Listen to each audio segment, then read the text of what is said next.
आखिरकार उद्धव ठाकरे की पुलिस ने रिपब्लिक टीवी के editor in chief Arnab Goswami को गिरफ्तार कर लिया। अर्नब की पत्नी का कहना है कि गिरफ्तार करने वाले मुंबई पुलिस के एनकाउंटर कॉप्स थे। Mumbai police Republic media network के संस्थापक अर्नब गोस्वामी के घर में घुसी।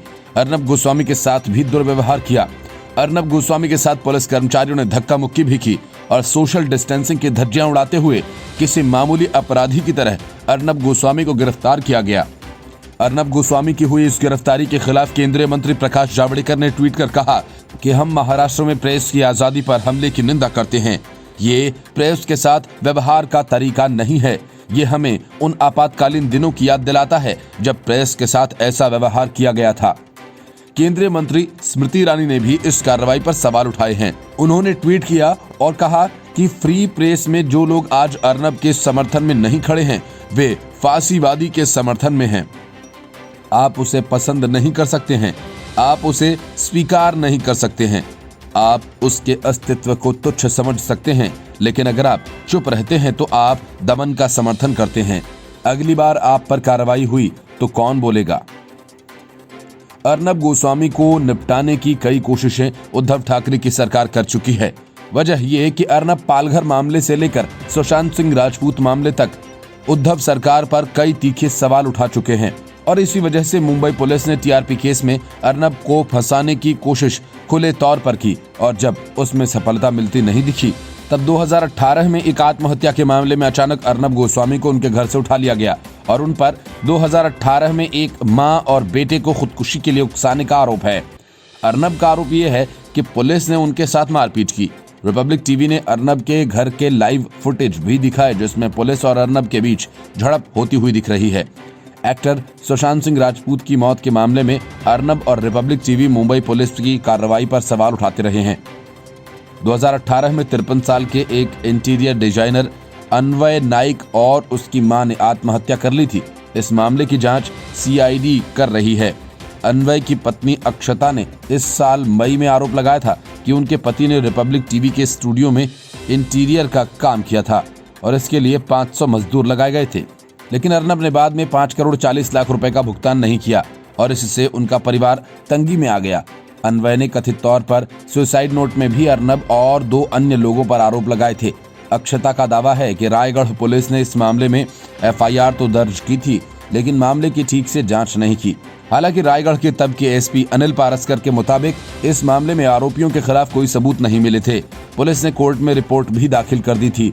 सवाल ये है कि जब पुलिस जांच में अर्नब के खिलाफ कोई सबूत मिले ही नहीं तो अचानक उन्हें गिरफ्तार क्यों किया गया?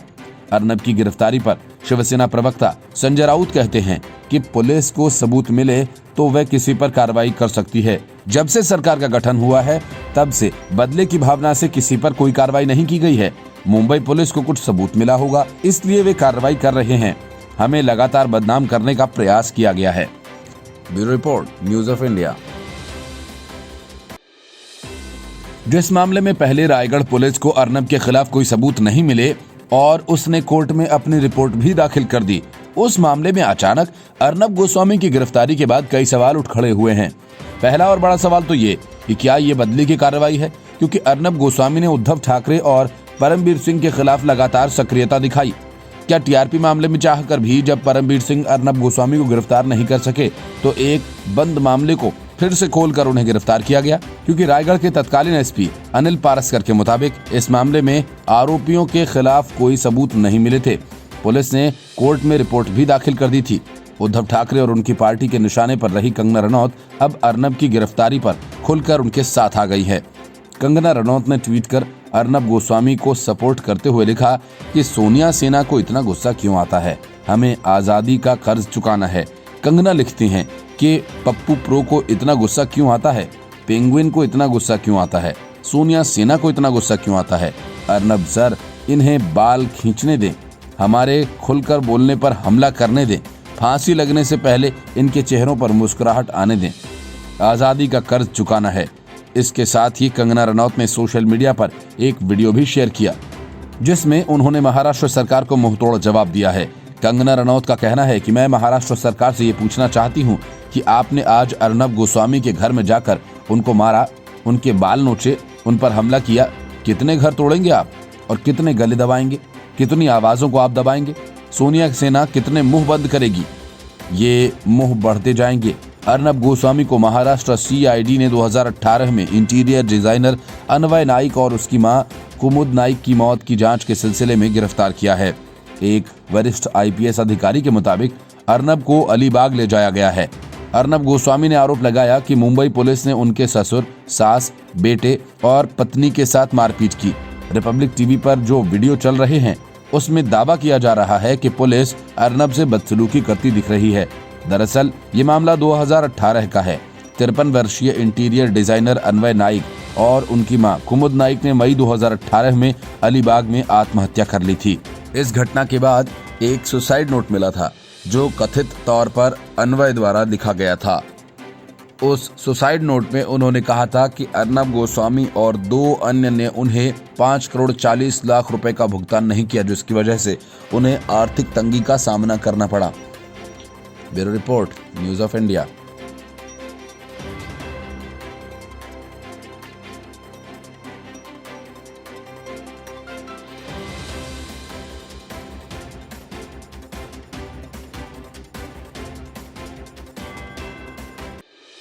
अर्नब गोस्वामी की गिरफ्तारी के बाद बीजेपी ने उद्धव ठाकरे और सोनिया गांधी के खिलाफ बड़ा मोर्चा खोल दिया है।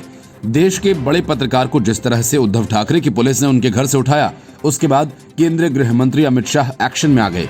उन्होंने रिपब्लिक मीडिया नेटवर्क के संस्थापक अर्नब गोस्वामी की गिरफ्तारी की निंदा की। उन्होंने कहा कि कांग्रेस और उसके गठबंधन साथियों ने एक बार फिर से लोकतंत्र को शर्मसार किया है। अमित शाह ने रिपब्लिक मीडिया नेटवर्क और अर्नब गोस्वामी के खिलाफ सत्ता की शक्ति का दुरुपयोग करना व्यक्तिगत अधिकारों का हनन है। अमित शाह ने गोस्वामी पर कार्रवाई को लोकतंत्र के चौथे स्तंभ पर हमला करार दिया। केंद्रीय गृह मंत्री अमित शाह ने अर्नब गोस्वामी के खिलाफ मुंबई पुलिस की कार्रवाई को लोकतंत्र की हत्या करार दिया। उन्होंने कहा, ये स्वतंत्र पत्रकारिता पर हमला है और इसका विरोध होना चाहिए। अमित शाह से पहले प्रकाश जावड़ेकर और स्मृति ईरानी ने भी गिरफ्तारी की कड़ी निंदा की और उद्धव ठाकरे की सरकार पर निशाना साधा। माना जा रहा है कि अर्नब की गिरफ्तारी सोनिया गांधी और उद्धव ठाकरे के इशारे पर की गई। व्यक्तिगत दुश्मनी के लिए मीडिया की आजादी पर इतना बड़ा हमला चौंकाने वाला है। इसके पहले कंगना रनौत ने महाराष्ट्र की सरकार को सोनिया सेना करार देते हुए कहा कि उनसे पहले तो कितने ही बलिदानियों के गले काटे गए और उन्हें लटका दिया गया। सिर्फ फ्री स्पीच के लिए उन्होंने कहा, एक आवाज बंद करेंगे तो कई आवाजें उठ जाएंगी। कितनी आवाजों को बंद करेंगे आप? कंगना ने पूछा, आपको कोई पेंगुइन, पप्पू सेना या सोनिया सेना कहता है तो गुस्सा क्यों आता है? उन्होंने कहा कि आप ये सब हो तभी तो कोई कहता है। बीजेपी के फायर ब्रांड नेता कपिल मिश्रा ने भी इस घटना की निंदा की है। उन्होंने कहा कि अर्नब गोस्वामी के पास जो पुलिस गई है, ऐसा पुलिसिया अत्याचार मीडिया के खिलाफ पहली बार दिख रहा है। उन्होंने पूछा कि अर्नब गोस्वामी की गलती क्या है?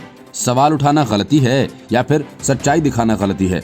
उन्होंने पूछा कि अपने दम पर इतना बड़ा चैनल खड़ा कर देना गलती है या फिर बाकी चैनल्स पीछे छूट गए, इसकी सजा दी जा रही है। कपिल मिश्रा ने आरोप लगाया कि अर्नब गोस्वामी के साथ साथ मीडिया और मीडिया की आजादी को कुचलने की कोशिश की जा रही है। उन्होंने अपील करते हुए कहा कि इस लोकतंत्र की हत्या के खिलाफ किसी को भी चुप नहीं रहना चाहिए। उन्होंने इसे मीडिया का गला दबाने की कोशिश बताते हुए कहा कि हथियारबंद पुलिस एक पत्रकार के घर में घुसकर उनके घर को गाड़ियों से घेर कर क्या दिखाना चाहती है। कपिल मिश्रा ने कहा कि लोकतंत्र इस प्रकार से नहीं चल सकता, ये महाराष्ट्र सरकार को समझ जाना चाहिए। उधर अब एडिटर्स गिल्ड ऑफ इंडिया भी नींद से जाग गई है और उसने महाराष्ट्र सरकार की इस कार्रवाई की निंदा करते हुए मुख्यमंत्री उद्धव ठाकरे से अपील की है कि अर्नब गोस्वामी के साथ न्यायोचित व्यवहार किया जाए और सरकार के आलोचकों के खिलाफ सत्ता की शक्ति का इस्तेमाल न किया जाए। कंगना और कपिल मिश्रा दोनों ने अर्नब गोस्वामी की गिरफ्तारी के लिए उद्धव को निशाना बनाया। अर्नब ने अपने रिपोर्टर के सामने पुलिस वैन से अपनी बात रखते हुए बताया, न केवल पुलिस ने उनके साथ मारपीट व दुर्व्यवहार किया बल्कि उनके बेटे को भी पीटा गया। उन्होंने बताया कि मुंबई पुलिस ने उन्हें उनके परिवार तक से नहीं मिलने दिया, उन्हें उनके सास ससुर से भी बात नहीं करने दी गई। चैनल का कहना है कि अर्नब के घर पहुंची पुलिस की टीम के पास कोई समन, दस्तावेज या कोर्ट के पेपर्स तक नहीं थे। उसके बाद भी इस तरह की कार्रवाई की गई। Report, news of India.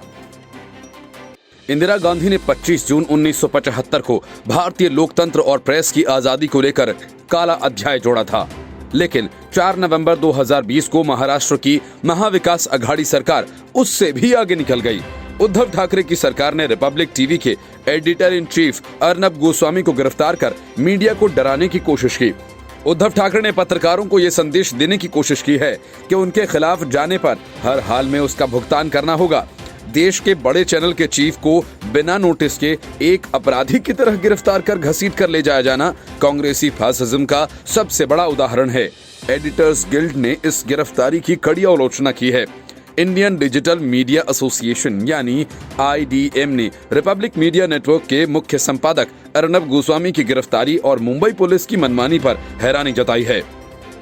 Republic TV के अनुसार अर्नब गोस्वामी के साथ दुर्व्यवहार किया गया। उन्हें जबरन पुलिस थाने ले जाते समय कई गाड़ियों का बदल कर इस्तेमाल किया गया। चैनल ने यह भी बताया कि अर्नब गोस्वामी की गिरफ्तारी के लिए पुलिस न तो कोई वारंट लेकर आई और न ही कोई अदालती आदेश ही। महाराष्ट्र में महाविकास आघाड़ी की सरकार है। उद्धव ठाकरे भले ही सीएम हों, लेकिन राज्य का पूरा नियंत्रण कांग्रेस आलाकमान सोनिया गांधी और शरद पवार के हाथों में है। उद्धव ठाकरे एक कठपुतली की तरह इन दोनों के इशारों पर नाच रहे हैं। मीडिया का गला घोंटने में कांग्रेस को महारत हासिल है। कांग्रेस के पुराने अनुभव का लाभ उद्धव ठाकरे को भी मिल रहा है और इसकी पुष्टि बुधवार सुबह रिपब्लिक मीडिया के editor in chief Arnab Goswami की गिरफ्तारी से ही हुई। ऐसा पहली बार नहीं है जब उद्धव ठाकरे और कांग्रेस ने अभिव्यक्ति की आजादी और प्रेस की स्वतंत्रता पर हमला किया हो।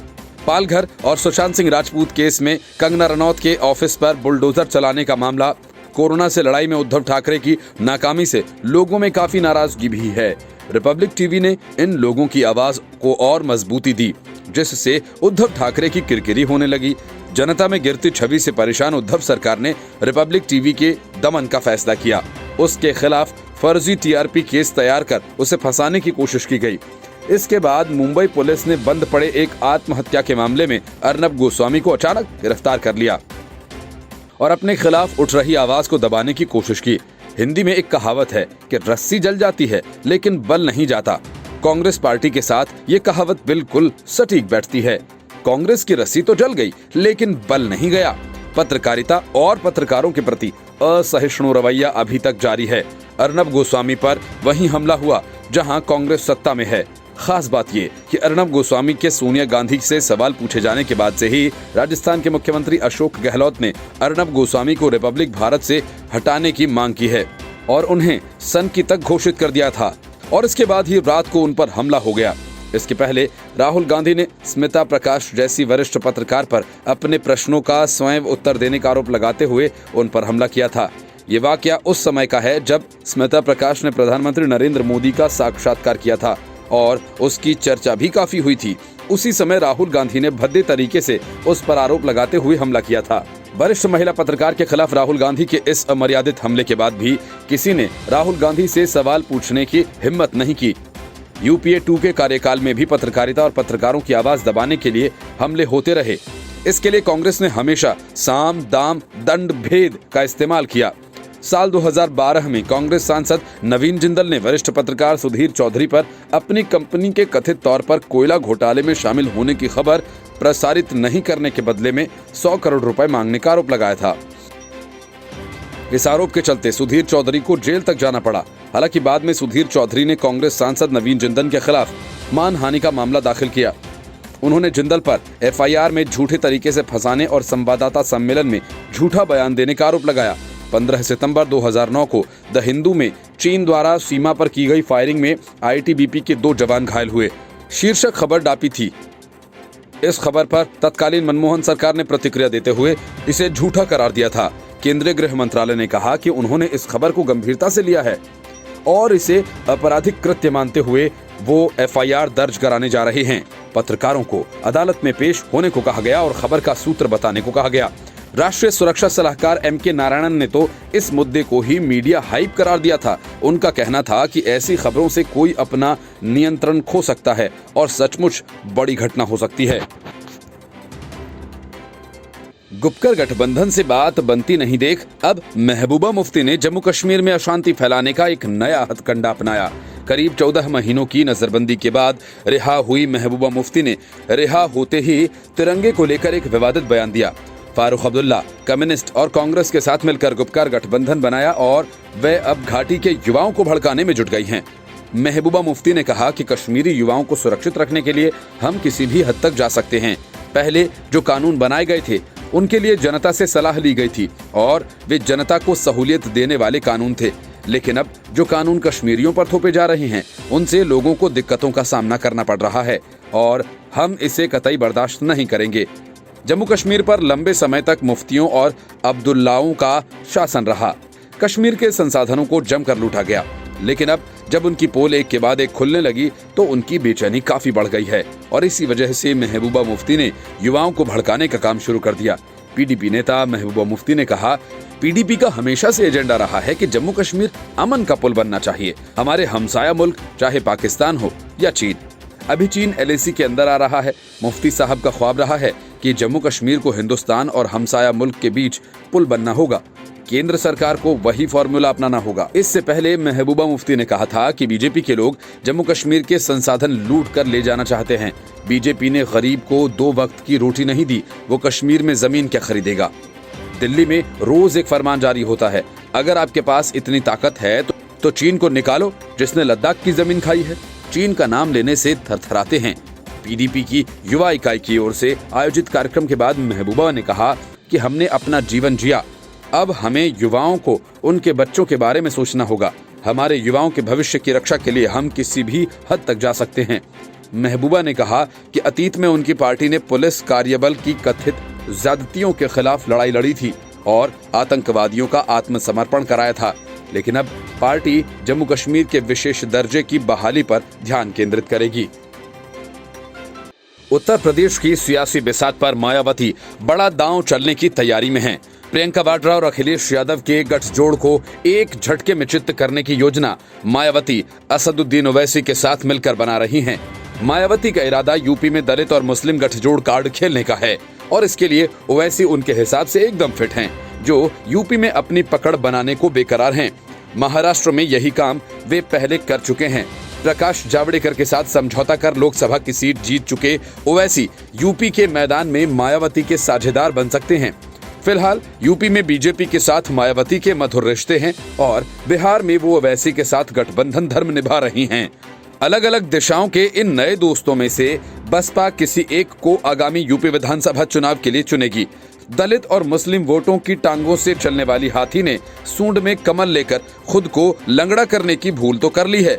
खाया पिया कुछ नहीं, गिलास तोड़ा 12 आने का की तर्ज पर बीजेपी से बसपा का सियासी रिश्ता सेट नहीं हो पाएगा, लेकिन दोनों के मधुर रिश्तों की चर्चाओं में मुस्लिम समाज बसपा से विश्वास का रिश्ता तोड़ लेगा और फिर बिना बटे मुस्लिम वोट पूरा का पूरा कांग्रेस सपा रालोद के संभावित गठबंधन की झोली में आ जाएगा। सूत्र बताते हैं कि मायावती आगामी विधानसभा चुनाव में ओवैसी के AIMIM के साथ गठबंधन कर सकती हैं। इस तरह दलित मुस्लिम का मजबूत सियासी कार्ड खेलकर बसपा यूपी में अपने विरोधियों को कड़ी चुनौती देने की रणनीति तैयार कर रही है। यूपी में बसपा ने बीजेपी से मधुर संबंध बनाए हैं और बिहार में बीजेपी के धुर विरोधी असदुद्दीन ओवैसी की पार्टी AIMIM के गठबंधन संग बसपा चुनाव लड़ रही है।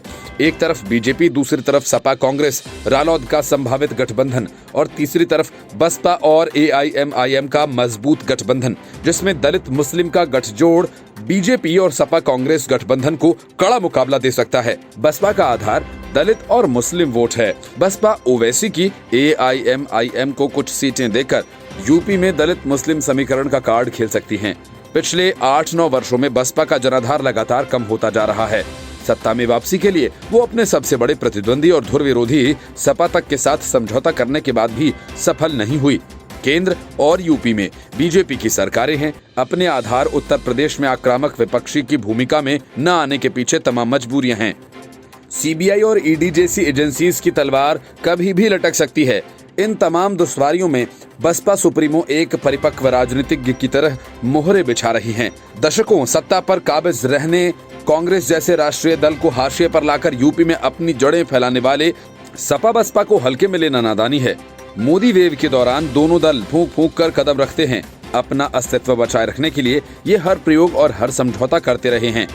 बसपा सुप्रीमो मायावती सपा अध्यक्ष अखिलेश यादव की निष्क्रियता का भी गहरा अर्थ है। इधर 4-5 वर्षों में बीजेपी का तेजी से बढ़ता जनाधार इन क्षेत्रीय दलों के कार्यकर्ताओं को भी ले उड़ा है।